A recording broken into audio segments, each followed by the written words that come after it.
पेठ तालुक्यातील वखारपाडा येथे भीषण उन्हामुळे पाण्याच्या शोधात भटकणाऱ्या 3 रानडुकरांचा शेततळ्यात पडून दुर्दैवी मृत्यू झाल्याची घटना समोर आली आहे। या घटनेत शेततळ्याच्या प्लास्टिक अस्थिरीकरणाचे मोठे नुकसान झाल्याने शेतकरी जनार्दन गावित यांचं मोठं आर्थिक नुकसान झालंय। मिळालेल्या माहितीनुसार वखारपाडा परिसरातील शेतकरी जनार्दन गावित यांनी शेती सिंचनासाठी आपल्या शेतात शेततळे उभारलंय। सध्या परिसरात तीव्र उन्हाळा असून जंगलातील पाण्याचे स्रोत आटत चालल्याने वन्य प्राणी पाण्यासाठी मानवी वस्तीकडे वळत आहेत। रात्रीच्या सुमारास तहानलेली 3 रानडुकरे पाण्याच्या शोधात या शेततळ्याकडे आली असावीत, मात्र पाण्याचा अंदाज न आल्यानं आणि प्लास्टिक अस्थिरीकरणावर पाय घसरणारे 3ही डुकरे थेट तळ्यात कोसळली। शेततळ्यातून बाहेर पडण्यासाठी कोणताही मार्ग नसल्याने 3ही रानडुकरांचा पाण्यात बुडून जागीच मृत्यू झाला।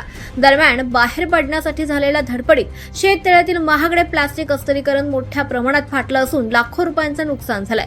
हाताशी आलेल्या पिकांसाठी साठवून ठेवलेलं पाणी आणि शेततळ्याचं नुकसान झाल्यानं शेतकरी जनार्दन गावित हवालदिल झाले। त्यामुळे घटनास्थळी त्यांना अश्रू अनावर झाले।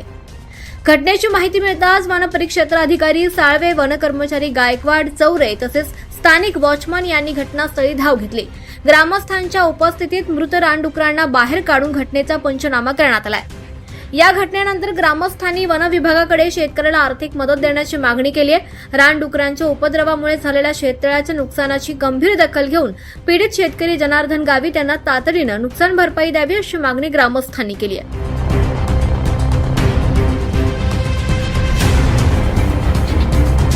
Bureau report 24 Maharashtra news live, Dharmaraj Chaudhari, पेठ।